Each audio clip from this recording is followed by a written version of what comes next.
Hey there, and welcome to my channel.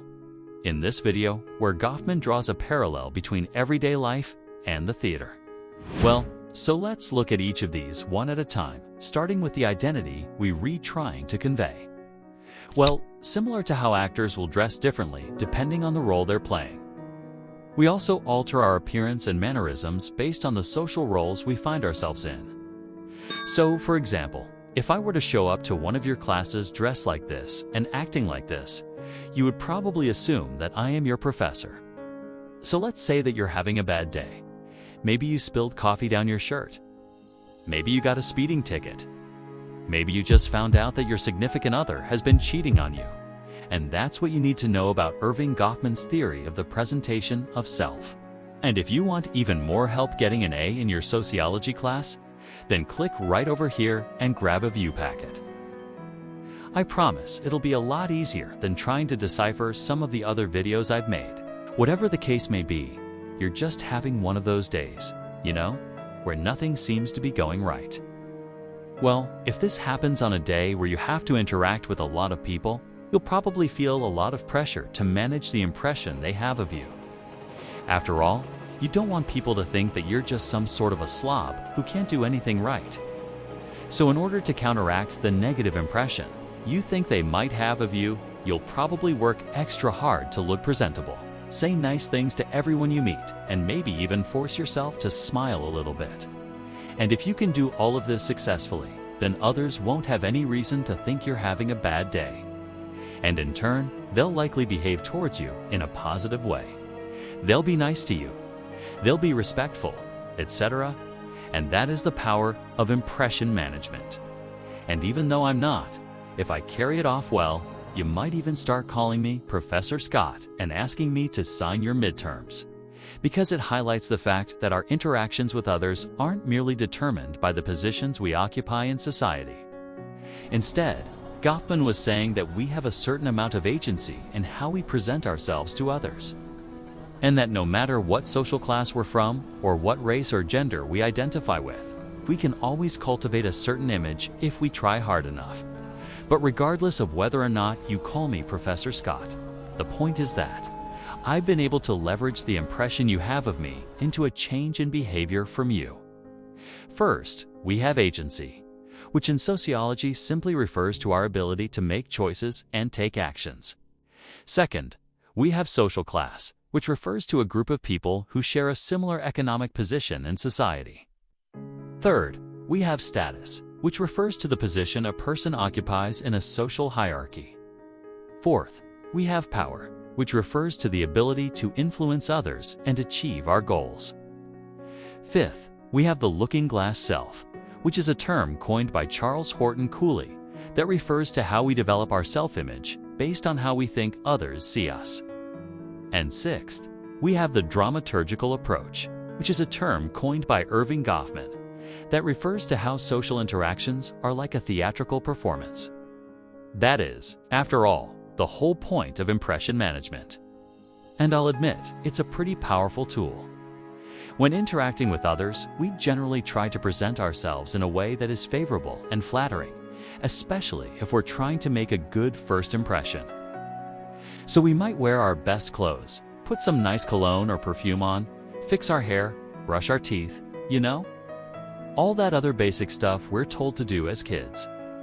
We do all this because we want others to view us as intelligent, strong, confident, funny, cool, whatever. And if we're successful in managing the impression that others have of us, then we'll be perceived as being intelligent, strong, confident, funny, cool, whatever. At least by those people we're interacting with. And that, according to Goffman, is the whole point of impression management. According to Goffman, we reveal information about ourselves in two main ways, you see. Not only are we altering our appearance and mannerisms to match the expectations of the roles we find ourselves in, but we're also doing so in order to shape the expectations of those roles. For example, many men will grow a beard in order to look more distinguished or older, and many women will wear tight clothing in order to appear more feminine and attractive. These are examples of impression management that are aimed at changing how others perceive their gender. and that too is a pretty powerful tool. Through our appearance and through our mannerisms. Our appearance includes everything from how we dress to our hairstyle to our general hygiene. And our mannerisms include our tone of voice, facial expressions, and even our body language.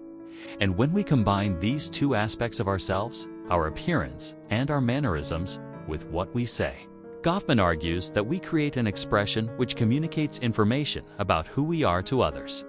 And yes, I know what you're thinking. Ooh, sociology and theater. Two things I think I hate equally. But hear me out, because this metaphor will make so much more sense once we see how. Goffman applies it to the way we interact with each other. So just like actors on a stage, people in everyday life are constantly performing and trying to convey certain information to the audience.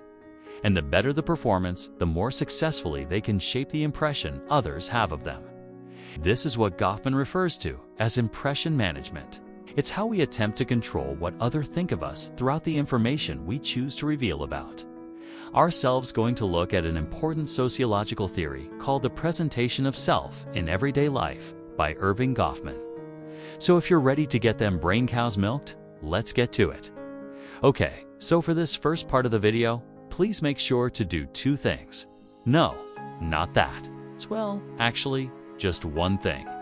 Make sure to ignore the sound quality of this video, okay? So, sociology is all about how our social experiences are created through our interactions with other people. And while the vast majority of social theorists have focused on the ways in which those interactions are structured around power, status, roles, norms, and all that other good stuff, Erving Goffman decided to take a different approach. In his 1959 book, The Presentation of Self in Everyday Life, Goffman argued that if we want to understand social interactions, we should study how people attempt to control the impressions they make on others. To illustrate what he means here, but hold on, because you might be wondering, what exactly does it mean to reveal information about ourselves? And what we're trying to communicate with this expression, according to Goffman, is basically three things. What kind of person we are, what kind of roles we play in society, and what kind of treatment we expect from others. Okay, so what about the roles we play in society? However, there is a second aspect to this as well. But if we're really good at impression management, we can use it to shape the actions of others in addition to their impressions of us. So, in a nutshell, Goffman's theory of the presentation of self is an important contribution to sociology. Now, before we wrap up, let's briefly go over the key terms from this chapter. Okay, that's what you need to know about Erving Goffman's theory of the presentation of self. That's all I got. See you next time.